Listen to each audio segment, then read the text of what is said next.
In 2025, the once stable U.S. Canada relationship shattered, sending shockwaves through North America and beyond. For decades, the two countries had prided themselves on a partnership built on trust, open borders, and economic cooperation. But that year, everything changed almost overnight. President Trump, in a surprise move, announced sweeping 25% tariffs on a wide range of Canadian and Mexican goods.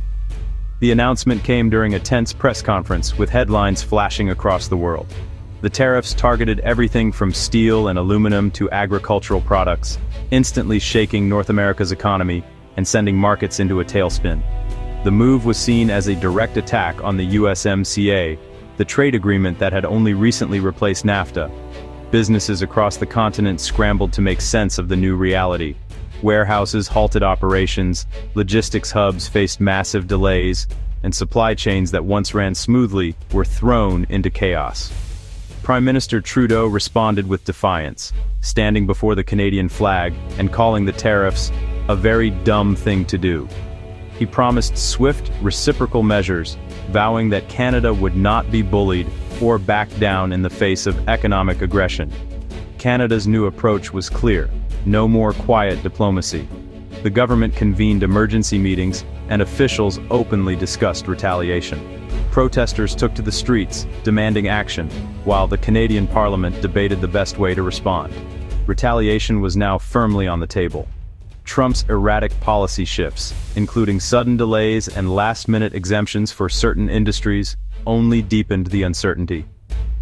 Business leaders and government officials on both sides of the border found themselves in a constant state of confusion, unable to plan for the future.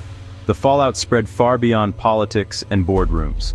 Small business owners worried about their livelihoods, citizens anxiously checked the news on their phones, and store shelves began to empty as supply shortages took hold. At border crossings, long lines and tense faces became the new normal. The era of friendly neighbors was over. In its place was a climate of suspicion, uncertainty, and the looming threat of unprecedented provincial retaliation. The 2025 trade war had begun, and its consequences would be felt for years to come. In a bold and unexpected move, British Columbia Premier David Eby escalated the simmering trade conflict, announcing that his government would impose heavy tolls on U.S. commercial trucks traveling the Alaska Highway if American tariffs were enacted. The announcement sent shockwaves through both Canadian and American political circles, as the Alaska Highway is a critical supply route connecting the lower 48 states to Alaska, and any disruption would have immediate consequences for businesses and communities along the route. Eby's rhetoric was fierce and uncompromising.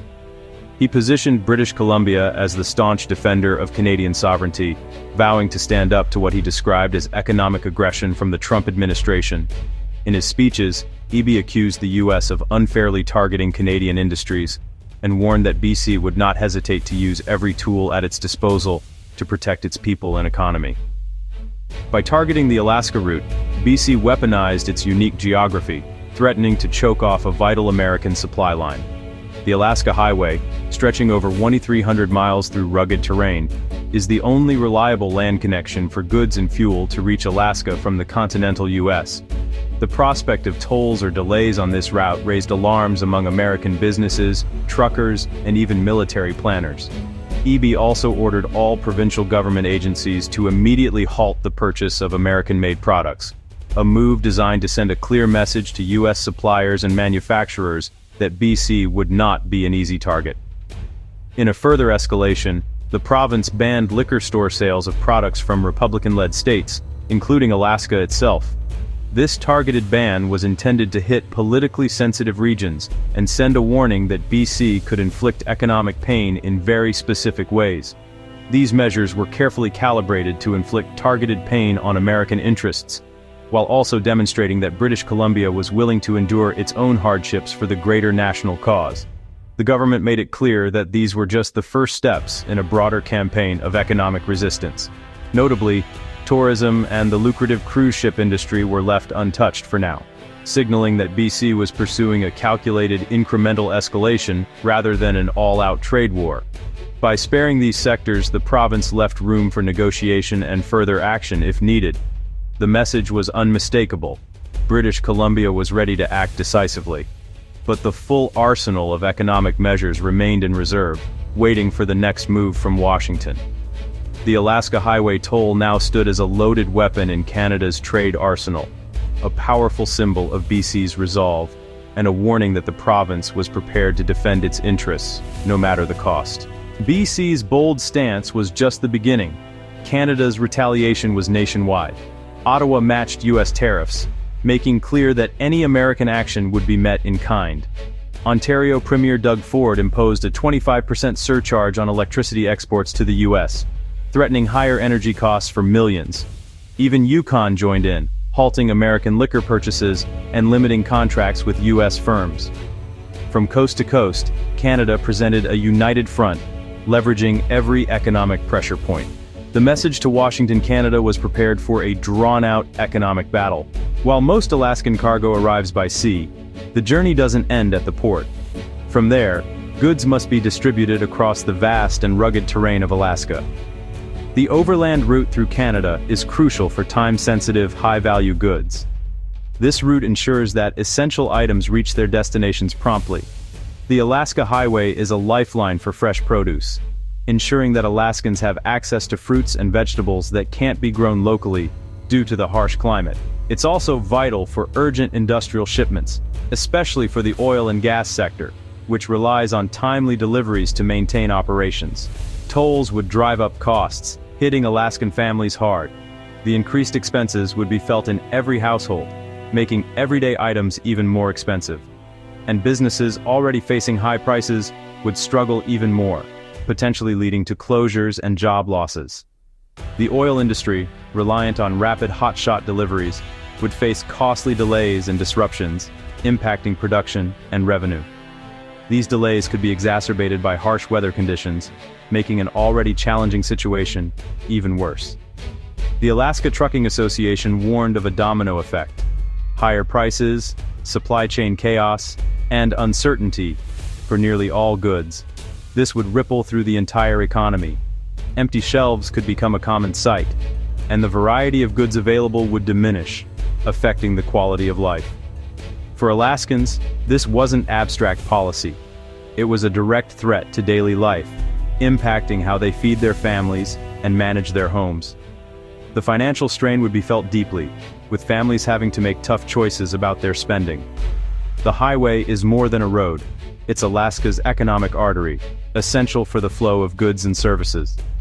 The toll threat exposed just how vulnerable the state truly is, highlighting the critical need for reliable and affordable transportation routes. Alaska's leaders sounded the alarm, urging a federal solution to avoid being collateral damage in the trade war. Governor Dunleavy called for de-escalation, highlighting Alaska's dependence on Canadian goodwill. State Senator Robert Myers, a trucker himself, warned of dire impacts on food supplies and the oil industry. Truckers feared for their livelihoods, facing thin margins and the prospect of unprofitable routes. The anxiety was palpable, from Anchorage boardrooms to Fairbanks small businesses. Alaska's unique isolation was now a bargaining chip in a geopolitical standoff. The state found itself a pawn, its stability hanging in the balance. The Alaska Highway, or ALCON, was born of crisis. Built in 1942 after Pearl Harbor to defend Alaska from invasion, U.S. Army engineers and civilian crews braved brutal conditions to carve a 1,700-mile lifeline in just 8 months. African-American soldiers, assigned the toughest sections, overcame discrimination and played a pivotal role in the highway's construction. Their success challenged military segregation and helped pave the way for desegregation in the U.S. Armed Forces. The highway forever changed Alaska's destiny, linking it to the continent. In 2017, Alaska honored the Black soldiers' legacy with a commemorative day. The ALCON remains a symbol of resilience and international cooperation. BC's toll threat was potent, but implementation posed major hurdles. No tolling infrastructure exists on the Alaska route. Building it would be costly and slow. Some experts suggested using existing way stations for toll collection, a quick, if imperfect, fix. Legally, the Alaska Highway is governed by international agreements that may prohibit unilateral tolls. Any move could spark a federal, provincial, and even international legal battle. Ottawa might have to challenge BC to uphold treaty obligations. EB's threat was likely a strategic gambit, meant to force federal action, not an immediate policy. As tensions peaked, all eyes turned to President Trump, expecting a fiery response to Canada's threats. Instead, there was silence. No tweets, no press conferences, no escalation. Analysts speculated, was Trump distracted, or had Canada's united targeted response forced a rethink? The asymmetric threat to Alaska's supply chain may have checked the president's aggression. For now, BC's legislation remains on standby, a loaded weapon, waiting. Alaskan livelihoods, grocery prices, and oil operations hang in the balance. The episode is a stark reminder of the nation's deep interdependence. The next move in this high-stakes chess match is awaited on both sides of the border.